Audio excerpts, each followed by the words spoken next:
Hi, and welcome to Experience Points by University XP. On Experience Points, we explore different ways we can learn from games. I'm your host, Dave Ang from Games-Based Learning by University XP. Find out more by going to universityxp.com. On today's episode, we'll answer the question, what is player engagement? Games require that players interact with them. They require individuals to contribute, to change, and to augment the game according to their own will and agency. This encompasses player engagement and how they come to interact with games, as well as what keeps them coming back to play. This episode will define player engagement and relate it to its roots in understanding player motivation. Player engagement has most to do with the amount of time that players engage with the game and how their investment best relates to the player experience. That player's experience is informed by multiple sources. They include interaction and how players augment the game, how players receive and interpret feedback, and how challenges and difficulty are scaffolded and presented to players through games and games-based learning. Progression, achievement, and frustration of players are important aspects of games that keep players returning. These aspects will be examined in this episode in addition to how game mechanics are designed to maximize player agency, as well as give them the tools necessary to proceed and progress within the game. These tools and ultimate player competencies are informed by tutorials offered by games, hosts, and the game itself. Those tutorials often include the framework for player choices and how they are presented in relation to player expectations. These choices are discussed in relation to player engagement as well as learner engagement when they are deployed in concert through games-based learning. These are described and discussed in detail in the final sections of this episode, which cover the different types of player engagement and how they affect the player experience. These different types of player engagement include cognitive engagement, behavioral engagement, emotional engagement, cultural engagement, physical engagement, and finally, social engagement. Different designers, players, learners, and educators can express and discuss engagement in different ways. For the purposes of this episode, we will refer to player engagement as the level of interaction, enjoyment, and immersion that players experience when playing games. Additionally, player engagement also encompasses how the player experience is informed by the range of emotions, feelings, and sentiments that players feel when they are playing a game. These emotions and feelings can be capitalized by game designers to engender further play in the game. This is represented when players continually return to play and interact with the game over a prolonged period of time. This continual process of interaction is often emulated in applicable and transformative learning experiences as represented with learner engagement. Actively engaged learners fully and immersively engage with content, participate and interact willingly, and become fully invested in collaborative spaces. Such learners do not only consume content, rather they become part of the experience that content provides. Often, the highest forms of player engagement are represented in video games, where individuals are provided the structures and opportunities for players to engage at multiple levels through formal game elements. Those game elements are implemented through rewards, obstacles, and progressive challenges that continually provide reinforcement for the learner experience. Overall, including these elements in games makes the player experience and engagement both transformative and positive. Therefore, it's important to examine and interpret player engagement as a critical element to a game's success, as it contains a mix of players' emotions and agency as they become further invested and involved in the game. The heart of engagement is based on players' motivation. The right type and leverage of player motivation is one of the most critical aspects to take into consideration for educational and serious game design. Doing so provides the structure and groundwork for both short and long-term of player investment into the game. The same can be said about learner engagement. Appealing to the appropriate type of motivation gets learners invested in their learning. Therefore, design should utilize the formal elements of games, game components, and game mechanics that get players to first engage and continue playing the game. This is because the most engaging and successful games are those that derive excellent experiences that leverage intrinsic motivation from players. That motivation is often driven deeply by what learners gain from the experience. That can include greater exploration for the narrative of the game, achievement of difficult challenges, socializing with other players and characters, as well as competing against them to defeat them. These motivations are best leveraged when developed in concert with the illusory agreement of games and the magic circle. It's the magic circle that allows the players to suspend disbelief about the rules, structure, framework, and logic of the game and commit wholeheartedly towards using those frameworks for their own success. The agency that these frameworks provide, motivate players to continue playing and investing their time and effort into the game. Therefore, the most successful games contain an artful blend of intrinsic activities that appeal to these motivations, as well as scaffolding which helps players utilize their agency to achieve competency within the game. This agency is built on players' autonomy to take individual actions and benefit from their effects inside the game. The same can be said for autonomous learners, where they have the agency and power to determine what they are doing and how they pursue doing it. Ultimately, both player engagement and learner engagement rely on and utilize self-determination theory to fully engage individuals. This is accomplished through a utilization of three different areas of intrinsic motivation: players' autonomy, mastery, and competency, and purposeful choice. Player engagement is best described as a player's investment of time within the game. This can take place over multiple time horizons, including short-term, mid-term, and long-term investment.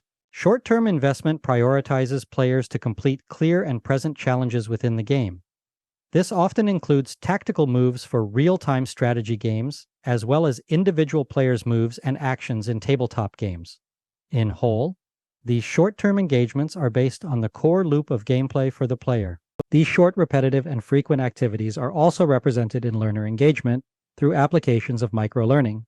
Here, learners focus on bite-sized chunks of materials and their requisite assessments to engage the learner in one small activity at a time that leads to larger gains in outcomes and accomplishments. Successful short-term investment for players leads to mid-term investments, which motivate the player to complete a discrete chunk of gameplay or content.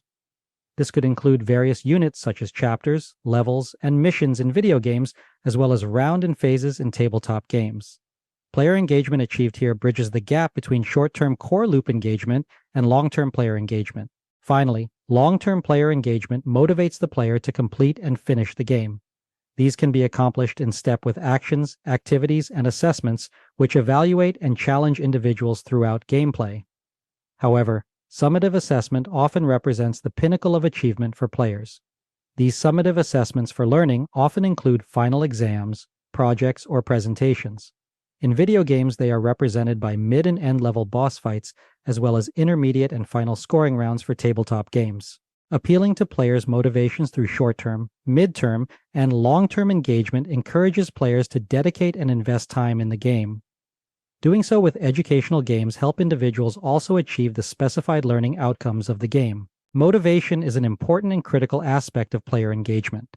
This is because motivation directly informs and relates to the overall player's experience.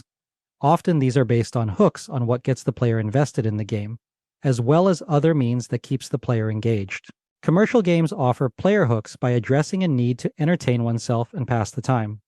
This works well for games designed for entertainment, but educational and serious games have the added responsibility of engaging skeptical learners, as well as motivating individuals to continue playing and ultimately achieve specific learning outcomes. Therefore, many educational game designers often rely and focus on the aspect of fun for gamers for engagement. This works well for commercial games for entertainment, but should be used sparingly for educational games. That's because fun activities can serve as a good hook for the player, but they shouldn't overshadow the more formal elements of serious games that directly address stated learning outcomes. Of course, learners from a professional, organizational, or occupational background may continue learning through serious games because they are required to. However, without addressing critical levels of interest and engagement, they are not likely to carry and apply what they have learned outside of the educational environment. This means that adult learners, particularly in corporate environments, need to also know the relevance of such serious games for their own roles within the organization, as well as how they can use their experiences to improve their own responsibilities and ultimately their career. Doing so ensures that they apply the experience seriously and are adequately invested in the activity of learning and development. Such connection to relevance and competency feed player engagement. This often occurs at the pinnacle level through the achievement of flow state for learners, where they have become so engrossed in the activity that time seems to blur. This is accomplished when learners' motivation and competencies are challenged accordingly and within the zone of proximal development. Here they are not provided insurmountable challenges nor dismissible obstacles, but are instead performing at the peak of their abilities. This flow state in learners is achieved through the purposeful design of interaction and feedback and how it affects player engagement. Simple feedback loops in games provide players with prescriptive and directive feedback for how they should continue to play. As such, this core feedback loop addresses short-term player engagement. Short-term player engagement here is often enough to occupy learners with games-based learning, so long as they can demonstrate agency, competency, and autonomy within the game environment.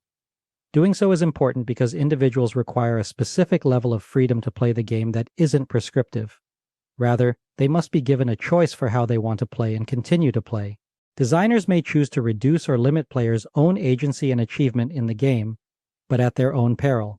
While this choice might make sense for the beginning of the game when players are still learning basic competencies for how to play and succeed, it should not be limited to later game stages.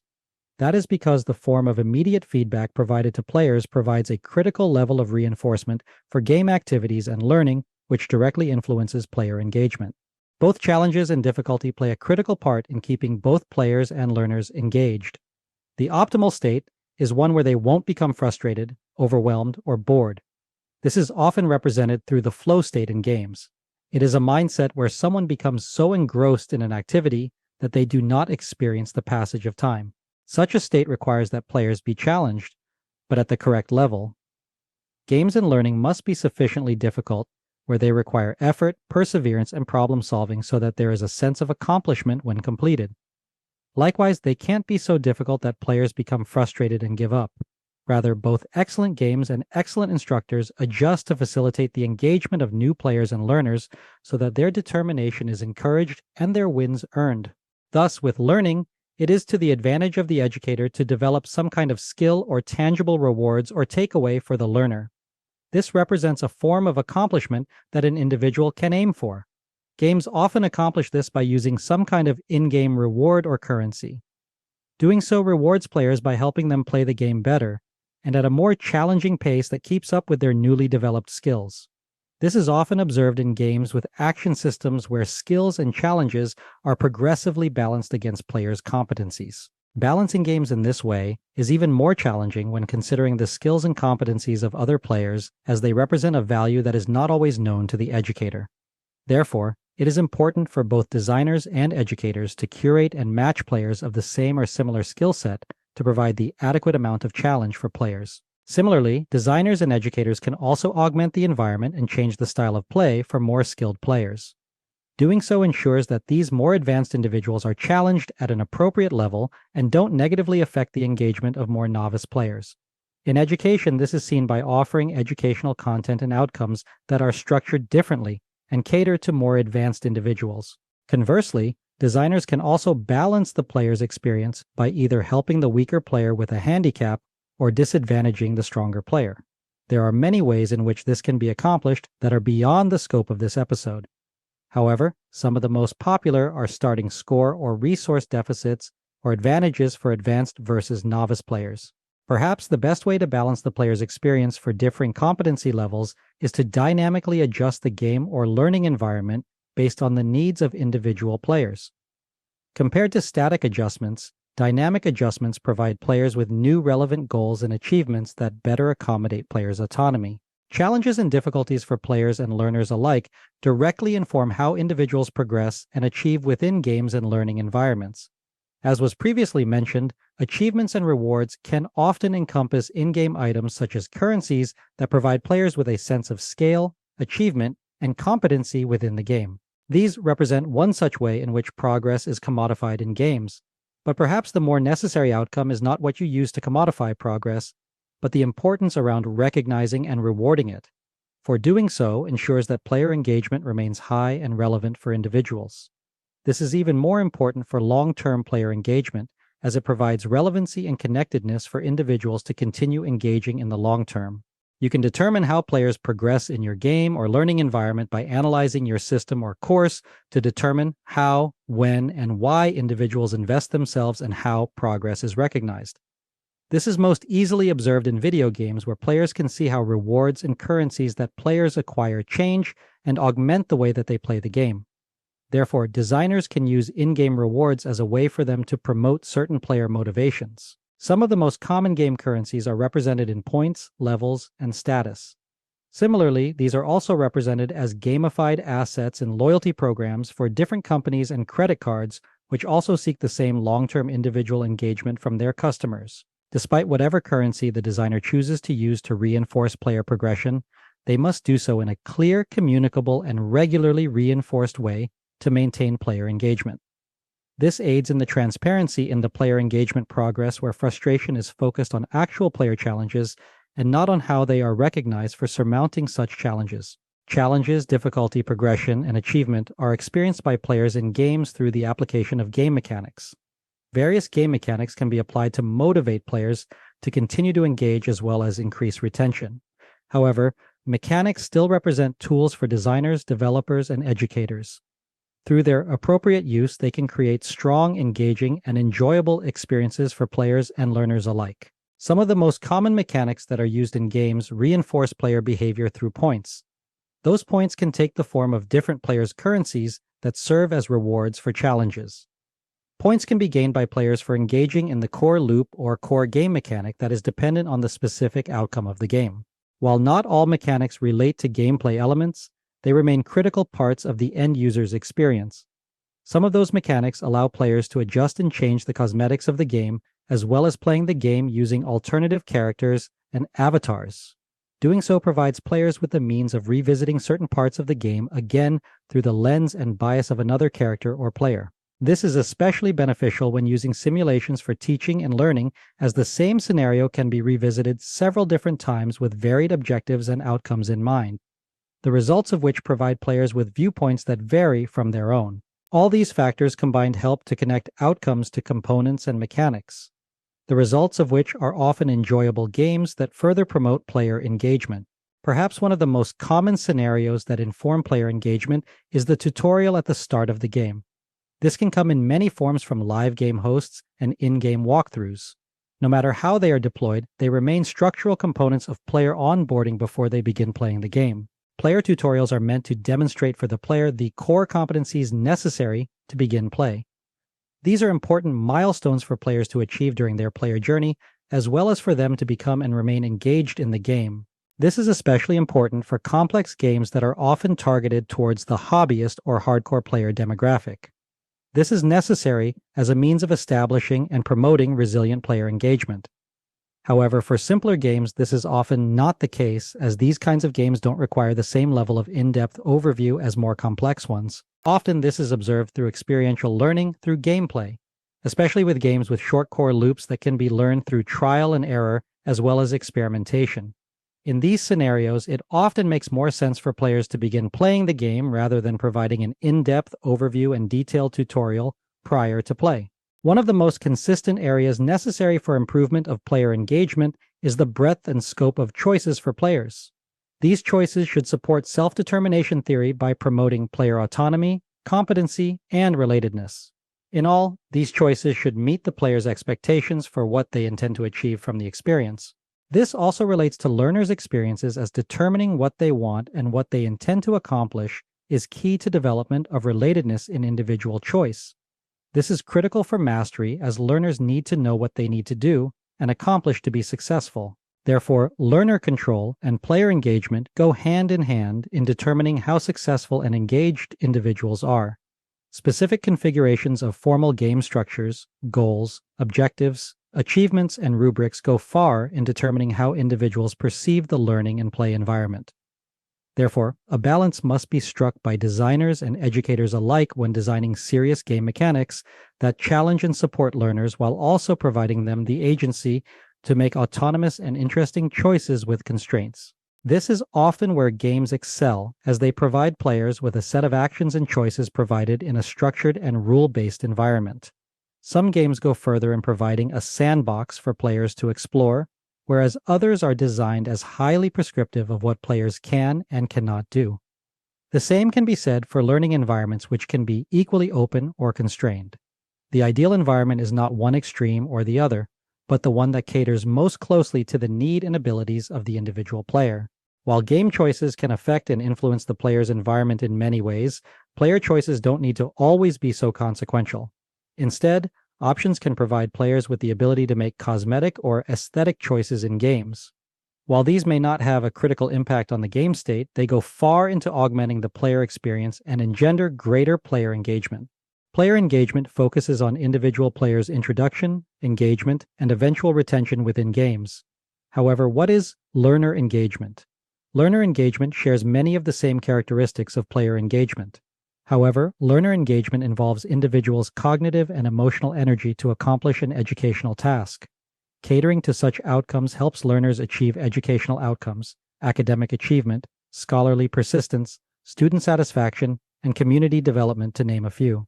Subsequently, learner engagement also promotes attention, interest, optimism, curiosity, and passion for learning, and as a process for attainment and achievement. Much of the same way that games promote intrinsic motivation of players that is fueled by individual desires not based on external factors.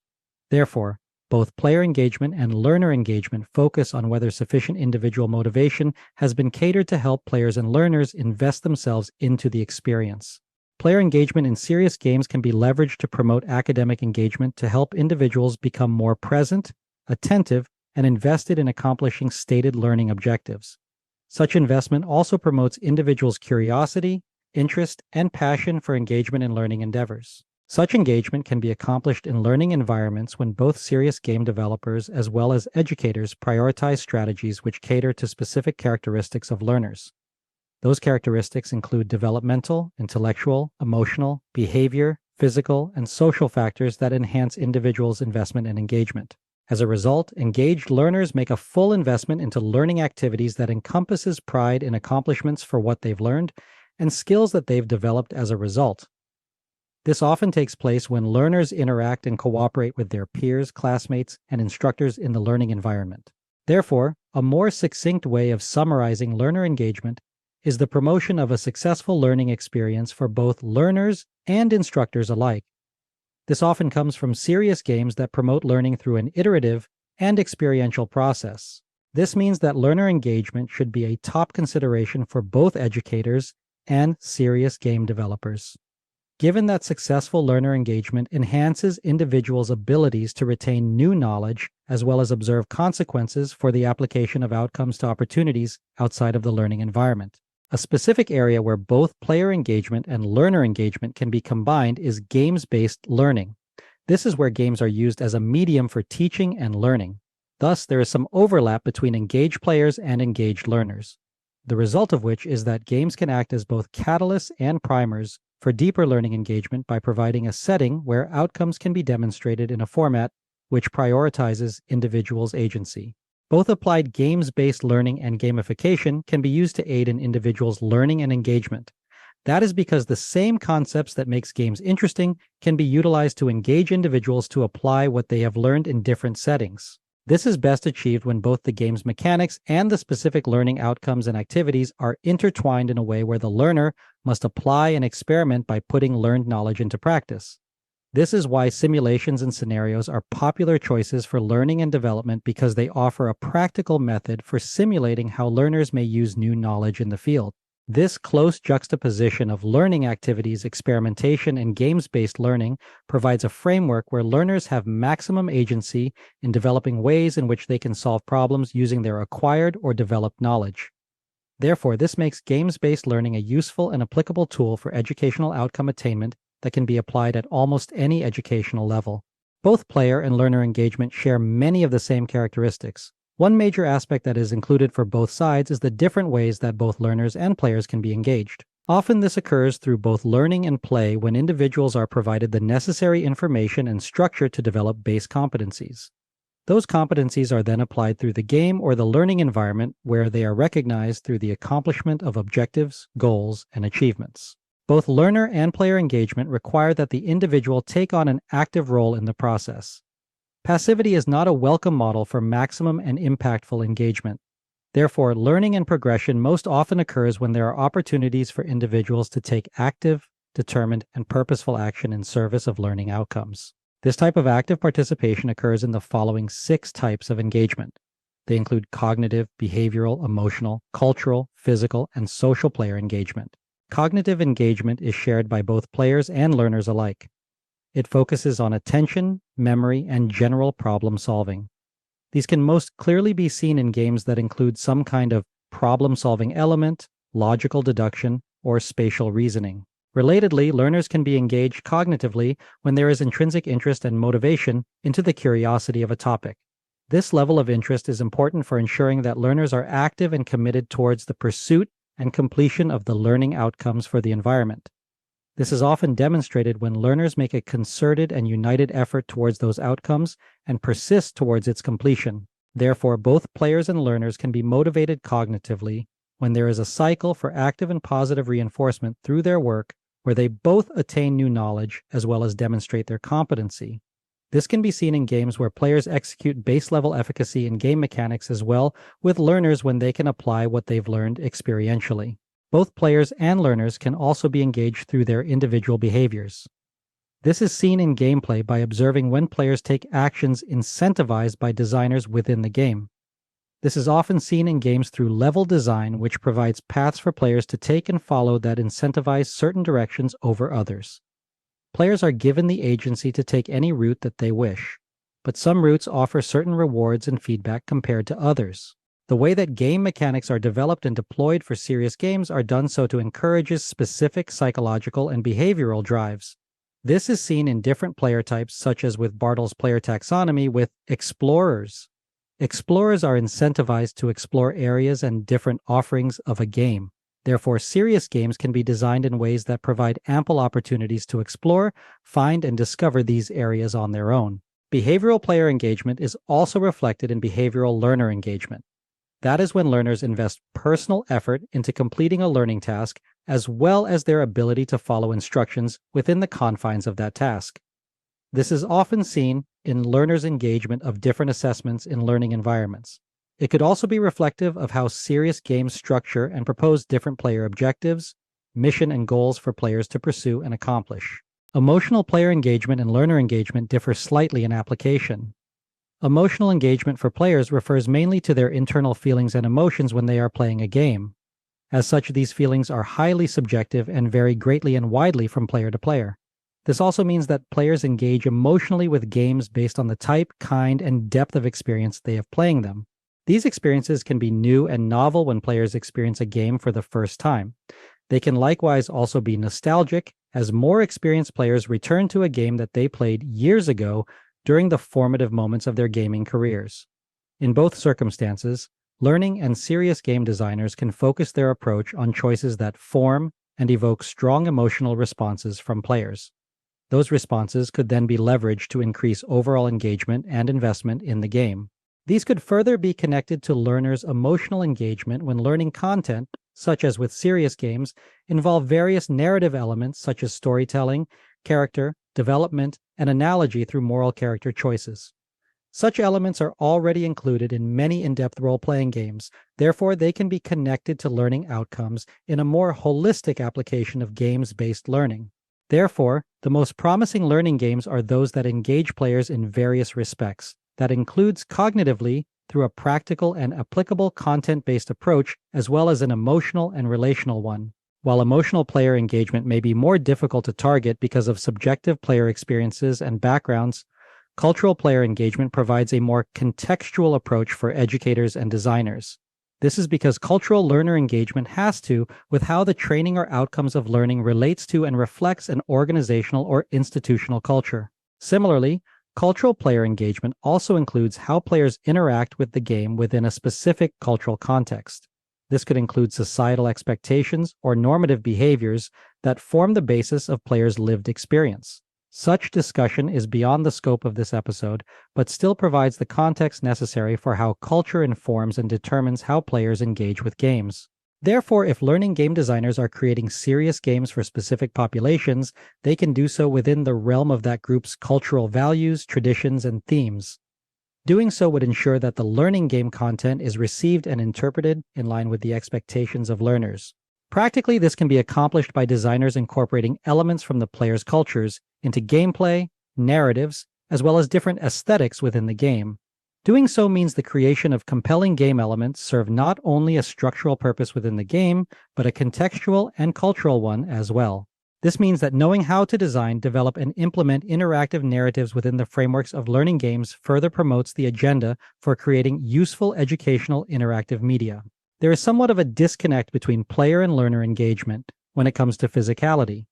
That's because of the different aims and objectives of games versus learning content. Should the specific outcomes of the content contain some degree of physicality, then physical engagement is important, specifically when it addresses a kind of kinesthetic activity, like with exercise, stretching, or training-related movement. For many games, this includes some kind of physical and active interaction, such as with dexterity games and sports. It can even include physical movements in a digital world that are captured through specific sensors. Xbox's Kinect, accelerometer in Wiimotes, and the controllers to both the Oculus and HTC Vive all help players interact physically with a virtual world. This means that not all learning content, commercial games, or learning games require the same level or presence of physicality. It can be a welcome inclusion if the content references and requires it, but that is not always the case. However, some serious games necessitate physical movement, such as when used with occupational therapy, physical therapy, or therapeutic recreation.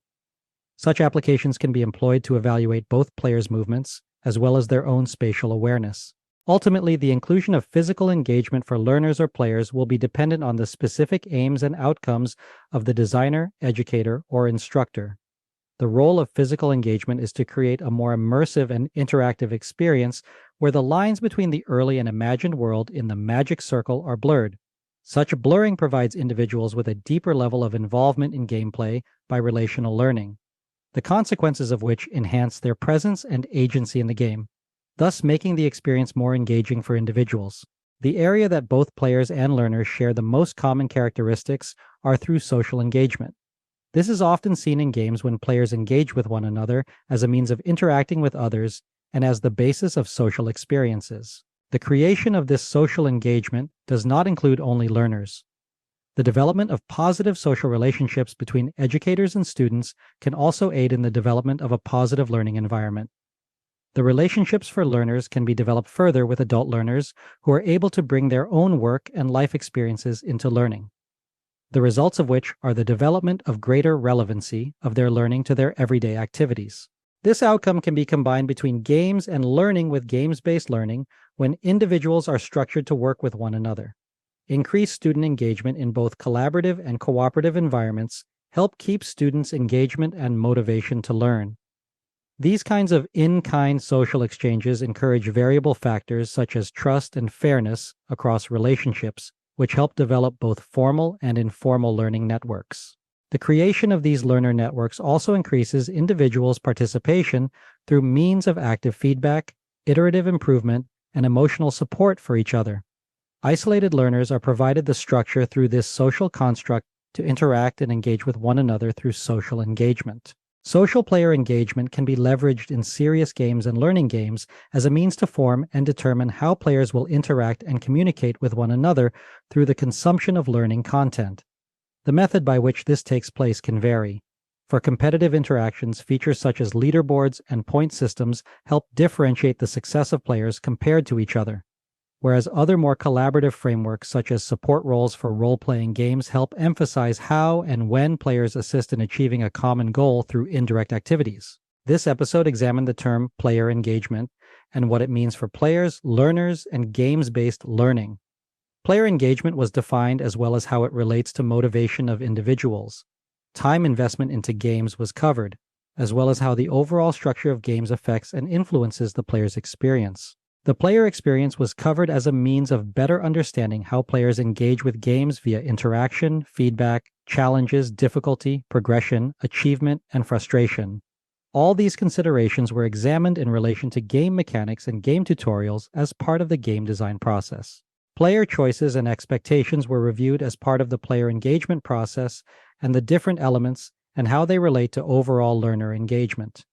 Both were examined as they relate to games-based learning, the results of which are a combined list of different types of player engagement shared across both players and learners alike. Those different types of player engagement included cognitive engagement, behavioral engagement, emotional engagement, cultural engagement, physical engagement, and social engagement. I hope you found this episode useful. If you'd like to learn more, then a great place to start is with my free course on gamification. You can sign up for it at universityxp.com/gamification. You can also get a full transcript of this episode, including links to references in the description or show notes. Thanks for joining me. Again, I'm your host, Dave Eng from Game-Based Learning by University XP. On Experience Points, we explore different ways we can learn from games. If you like this episode, please consider commenting, sharing, and subscribing. Subscribing is absolutely free and ensures that you'll get the next episode of Experience Points delivered directly to you. I'd also love it if you took some time to rate the show. I live to lift others with learning, so if you found this episode useful, consider sharing it with someone who could also benefit. Also, make sure to visit University XP online at universityxp.com. University XP is also on Twitter at university_XP and on Facebook and LinkedIn as University XP. Also, feel free to email me anytime. My email address is dave@universityxp.com. Game on.